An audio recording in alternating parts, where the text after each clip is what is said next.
Phone ધીમે કરો છો, કઈક મને વાત કરો. જમાદાર સાહેબ. હા હા.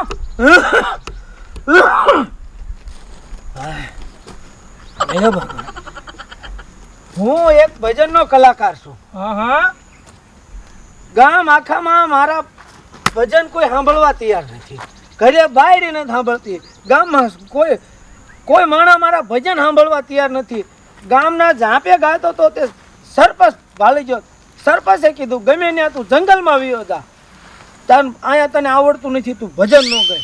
એટલે મારે હવે છે ને સાહેબ, મારે મરી જવું. પણ મૂળ તારા ભજન સાંભળવાની તકલીફ છે ને ભાઈ. કોક સાંભળવા વાળો તો જોઈ ને. અરે હું સાંભળું તે બરોબર. જમાદાર સાહેબ તમે